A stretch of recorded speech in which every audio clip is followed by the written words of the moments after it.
On the early morning of April 27, 2024, at the Wenchang Space Launch Site, the doors of rocket vertical assembly and test plant slowly opened.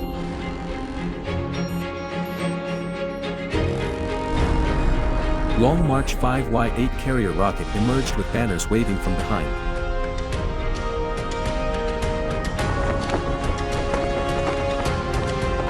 The teams from the detector system, rocket system, and launch center, who had worked tirelessly on the Chang'e-4 mission, lined up to bid farewell. This is also an important part of aerospace culture, carrying blessings and hopes.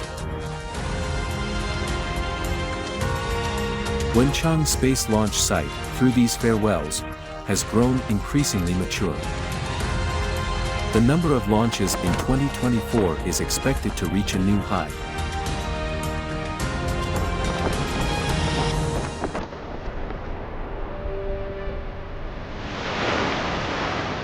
On launch days, visitors from across the country gather here to witness the spectacle of a rocket launch.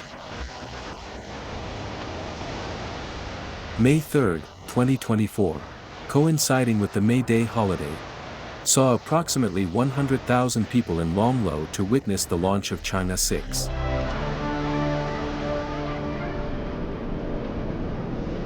At around 11:30 a.m., the rotating platform of the launch tower opened, revealing the white rocket.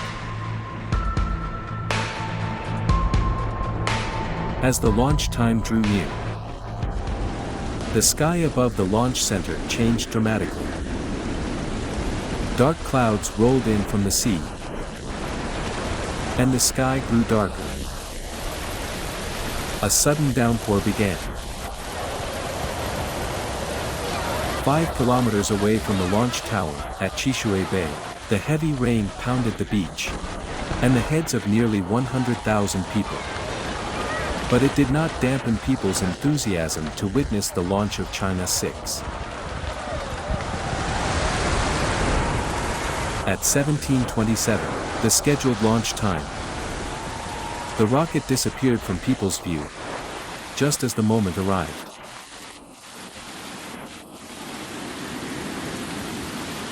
Could it still be launched on schedule?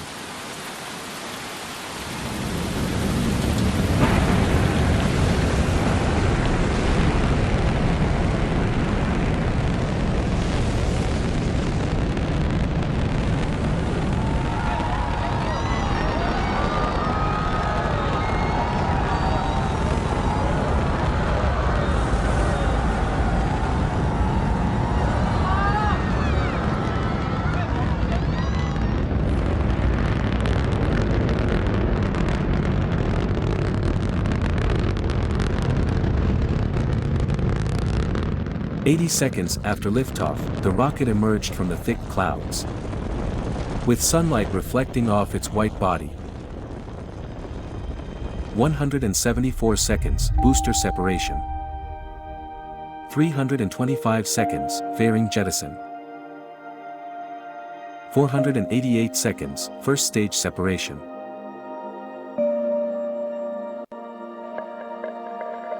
At this moment, the camera captured golden fire clouds. As the rocket was about to enter the Earth's shadow, flying around the Earth for half a circle in the night.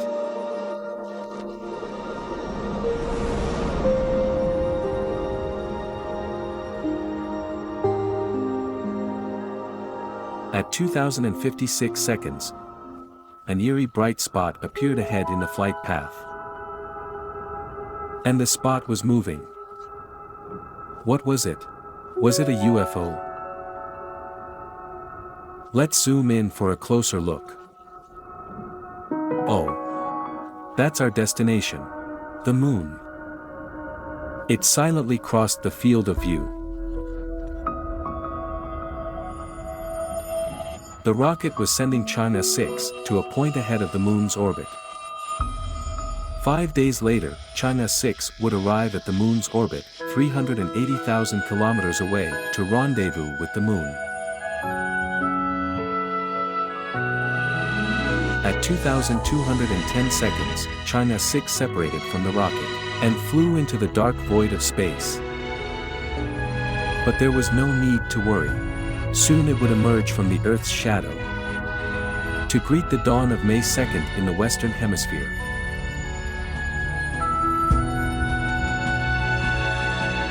"54 minutes after liftoff, the orbiter's solar panels unfolded, driven by motors, to face the sunlight.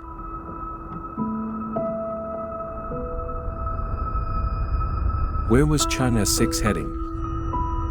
To the Apollo crater on the far side of the Moon, named after the Apollo program. It was approved by the IAU in 1970. Although some smaller craters within it bear the names of Apollo astronauts, no human mission had ever visited the Apollo crater. Located in the southern hemisphere of the Moon's far side, the Apollo crater is 524 kilometers in diameter. On the northeastern edge of the South Pole Aitken Basin. This basin is no stranger to us. With a diameter of 2,500 kilometers and a depth of up to 13 kilometers. It is the largest basin in the solar system. Scientists believe it was formed by a massive celestial impact about 4 billion years ago. In 2019, Chang'e-4 landed in the von Karman crater in the northern part of the South Pole Aitken Basin. To this day, the Chang'e-4 lander and the Yutu rover are still operational there. Not long ago, they even conducted tests for Chang'e-6. A month earlier, on April 2nd, the Chang'e-2 relay satellite entered its planned 24-hour elliptical lunar orbit. With a perilune of 200 kilometers above the Moon's north pole, and an apollune of 16,000 kilometers above the Moon's south pole. The apollune was placed above the South Pole because Chang'e-6 was scheduled to land in the southern hemisphere of the Moon, and Chang'e-7 would head to the Moon's south pole 2 years later. The biggest concern for Chang'e-6 was actually the relay communication. Adding a relay satellite introduced new risks. On April 6, the Chang'e-2 relay satellite successfully conducted communication tests with the Chang'e-4 lander and the Yutu rover.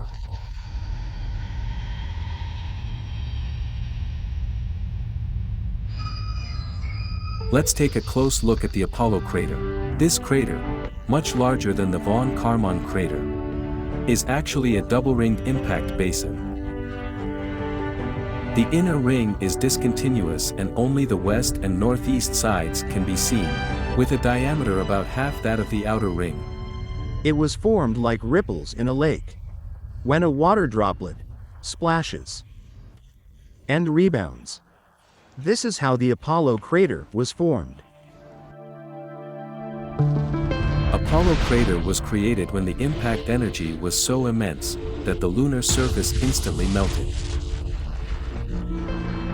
and basaltic magma in the lunar mantle overflowed, forming a magma pool. As the magma cooled, the ripples within the pool solidified into the inner ring. Later, many smaller celestial bodies fell into the Apollo crater, creating numerous smaller impact craters. In fact, during the Chang'e-4 mission, the Apollo crater was once considered a backup landing site. This time, the destination was set here one more time. What mystery lies in the Apollo crater that attracts the scientists? The lunar samples collected from previous missions, totaling hundreds of kilograms, have shed light on the Moon's history between 4 billion and 3 billion years ago. But the Moon's earliest and latest history remains unclear. Chang'e-5's task is to find new evidence for the Moon's final evolutionary stages. The world hoped to find such samples, but China was the first to have successfully retrieved them. This basalt, about 2 billion year old, is the youngest volcanic rock found on the Moon so far. We hope that Chang'e-4 will obtain samples of the oldest volcanic or rocky materials, dating back about 4.2 billion years. 10:12 a.m., May 8, 2024, the Chang'e-4 probe successfully completed its braking at parallel and smoothly entered an elliptical orbit around the Moon. That afternoon, at the National Astronomical Observatories, four Pakistani friends were anxiously waiting for a historic moment. The screen displayed an image. At 16:14:36, a CubeSat separated from the Chang'e-4 orbiter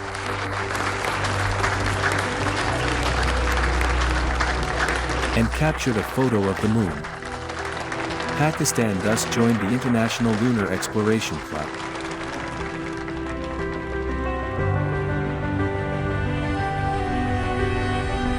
Chang'e-4 then changed its orbit and operated in a retrograde orbit 200 kilometers above the lunar surface, with an inclination of 138 degrees. Why retrograde? Isn't it like driving on the wrong side of the road? Retrograde and prograde orbits are a pair of relative concepts. When a probe orbits the Moon, if its horizontal velocity component is in the same direction as the Moon's surface rotation, then it is called a prograde orbit. If in the opposite direction, it is called a retrograde orbit. Although the Moon always shows the same face to the Earth, it does rotate, albeit very slowly, one rotation per month, the same as its orbital period around the Earth, and also from west to east, just like the Earth. Therefore, Chang'e-4's retrograde orbit means it is flying from east to west, against the Moon's rotation. Why did it orbit in this way? The difference in the retrograde orbit is mainly for landing. It is a comprehensive consideration for the lighting conditions. Chang'e-4 followed a prograde orbit, flying from west to east, with the right side facing south, before and after landing. It landed in the northern hemisphere, with the southern side facing the sun, which was ideal for surface sampling. However, Chang'e-4 was to land in the southern hemisphere, where sunlight came from the north. If it still followed a prograde orbit, the southern side of the lander would be in shadow, and it would have to sample in complete darkness. If we still want to maintain the original prograde orbit, many sensors would be installed in the wrong direction and we would have to find new positions for them on the probe. So why not reverse the direction of the orbit? Negative times negative equals positive. On May 30th, 2024, on the far side of the Moon, 200 kilometers above the Apollo crater, the Chang'e-4 lander and ascender separated from the orbiter and returner. 6:09 a.m., June 2nd, Beijing Aerospace Flight Control Center issued instructions. Engine ignition, powered descent initiated. The 7,500 Newton variable thrust engine on the Chang'e-4 lander ignited, and the lander and ascender began to descend. The variable thrust engine, as its name suggests, can adjust its thrust. On the test stand at Xi'an Aerospace Propulsion Institute, a 7,500 Newton variable thrust engine was being tested. We can see that the size of the exhaust flame is changing actively. During the landing process, as time passed, the lander's speed decreased, and the fuel consumption also reduced the lander's weight. Under these complex variable conditions, the onboard computer could control the variable thrust engine to adjust the thrust, so as to ensure a safe landing. The lander and ascender entered the South Pole Aitken Basin from the northeast. then flew westward, into the southern part of the Apollo crater. After skimming over several smaller impact craters, it reached a relatively flat area.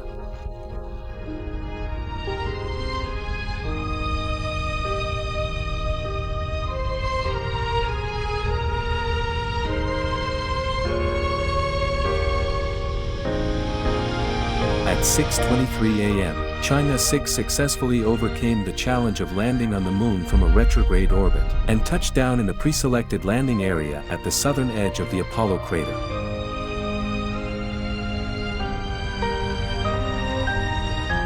After landing, the lander deployed its solar panels through the star tracker on the Ascender. Chang'e 6 measured on its own the precise coordinates of the landing point: 41.64 degrees south latitude, 153.99 degrees west longitude, and an altitude of minus 5,254 meters.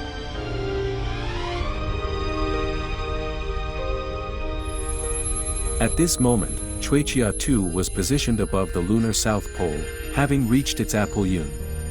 This meant that for the next few hours, it would remain within Chang'e 6's line of sight. But the question is, how did the lander establish contact with Chang'e-4? On the Ascender, there was an omnidirectional antenna pointing upwards. It first sent a signal to the relay satellite, saying, "I'm here." Upon receiving the signal, the relay satellite adjusted its orientation, and used its large antenna to lock onto the signal's location, then sent a signal back. The small dish antenna on the lander could then lock onto the relay satellite's position. Initially, there was concern about delayed contact with the relay satellite after landing. But during the mission, the satellite worked perfectly, maintaining continuous communication. Unlike Chang'e 5, the Chang'e 6 lander was equipped with two small dish antennas. Since the relay satellite's operational range is relatively large, having only one antenna would mean losing contact on the opposite side. Therefore, two directional antennas were installed in opposite directions to relay data continuously. Communication between the ground and the lander-ascender combination on the far side of the Moon was seamless. The lander's camera captured a panoramic photo of the landing site's northern side. The photo showed a relatively flat lunar surface, with a few granular particles resembling gravel, and a small hill on the horizon.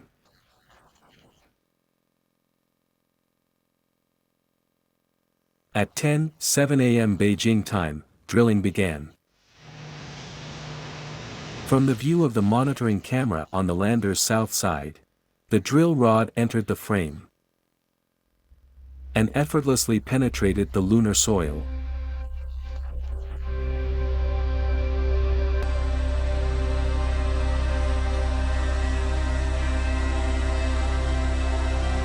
However, the drill soon stopped. Was it stuck again?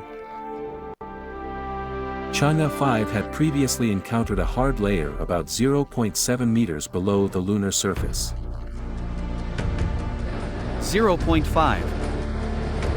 Any problem with the drill? The drill is fine. The drill passed through.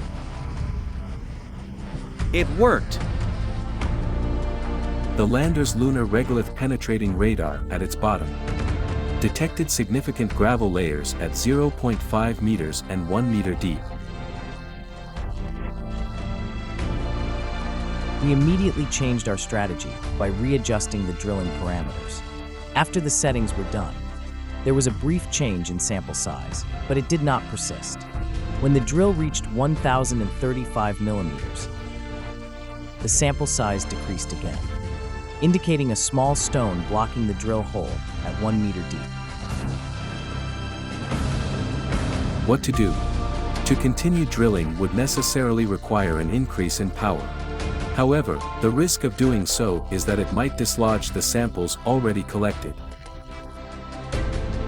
Our plan was to ensure a successful first drilling mission on the far side of the Moon.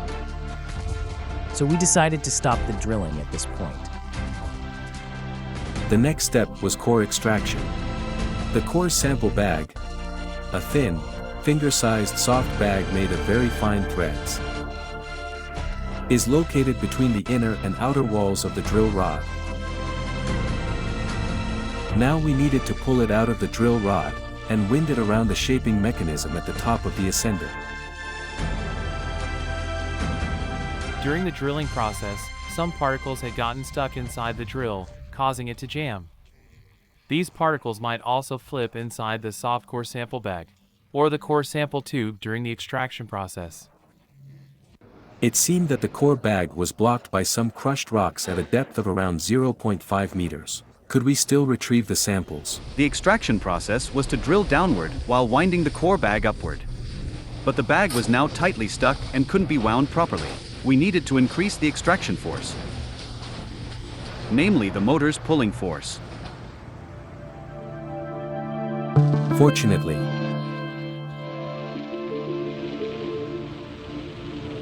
at 12:30 p.m., the core sample bag was successfully retrieved and placed into the primary sample container. Attention all stations, this is Beijing. Separation nominal, over.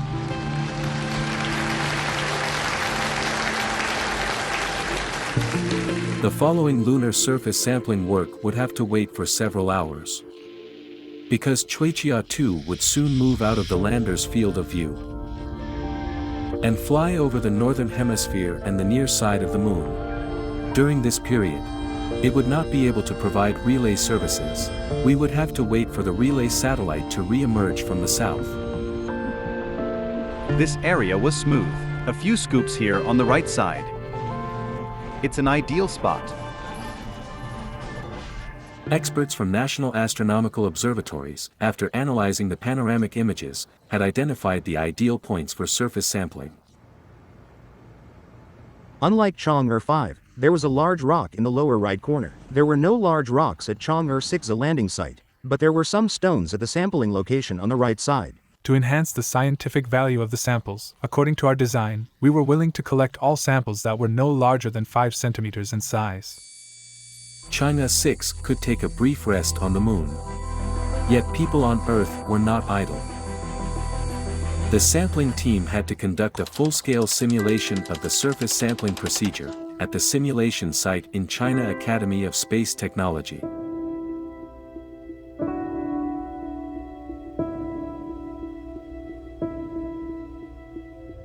At 7 p.m., the small dish antenna on the south side of the lander locked onto the relay satellite signal from the southeast horizon. The scooping operation could now begin. First, the mechanical arm on the lander's top plate was unlocked, and the surface sample container was opened. Next, the touchdown disc on the sampler made contact with the lunar surface. The depth of this contact was slightly greater than that of Chang'e-4. From this, we could infer that the lunar soil in this area was relatively loose. Understanding the soil's looseness provided a basis for scooping. Since the soil was relatively soft, we needed not to be conservative with the scooping depth. The first scoop was set at an appropriate depth to ensure that each scoop could collect as much as possible. We set the depth at 2.5 centimeters. At 8 p.m., the scooping began on the right side of the landing leg, which was the designated surface sampling area. The first scoop targeted stones and managed to collect 3 stones. Now, we have found the stones, with the largest one measuring 5 centimeters by 2.3 centimeters and weighing nearly 10 grams. After each scoop, the mechanical arm lifted the sampler and poured the collected soil into the sample container. How could we ensure that the soil was accurately poured into the container without spilling? We had placed some visual markers on the lander. The coordinates of these markers were measured in advance on Earth. In orbit, we used the images from the mechanical arm and the coordinates of the visual markers to calculate the arm's position with millimeter-level precision. The implementation of artificial intelligence enables the lander to identify visual markers autonomously. It not only improved the accuracy of identification, but also significantly reduced the interaction time with the ground during the process. At 4 a.m., June 3rd, the surface sampling mechanism had completed 8 scoops, leaving an imprint of the Chinese character Zhong on the lunar surface. At this point, the sample container was almost full. Analysis from the in-orbit tests indicated that the distance to the container's opening was about 7 millimeters, and the sample volume had exceeded 1,400 milliliters, which was indeed an ideal amount. The next critical step was to transfer the sample container to the top of the ascender and seal it. The scoop was now switched to a clamp, which was to accurately grasp the handle on the lid and lift it up.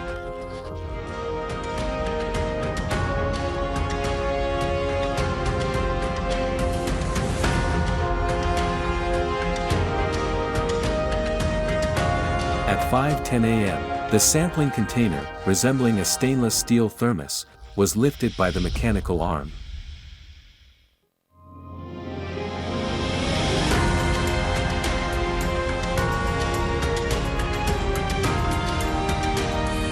It reached the top of the ascender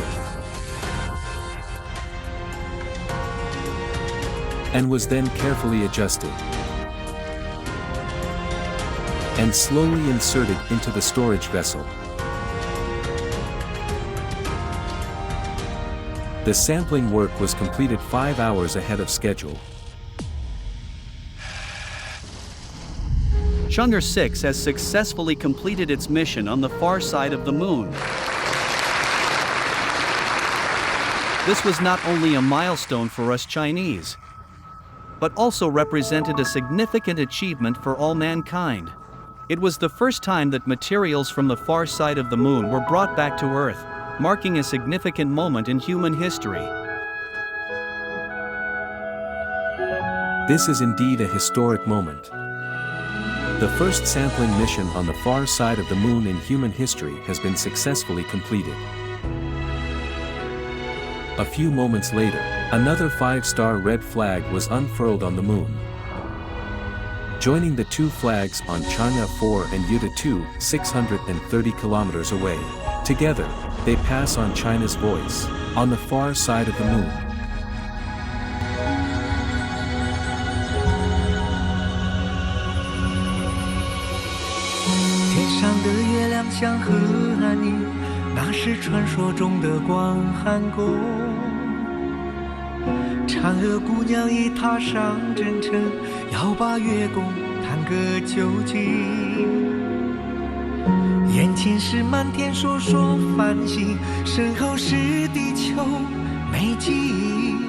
带着未来的憧憬，奔月的道路上，留下你坚强的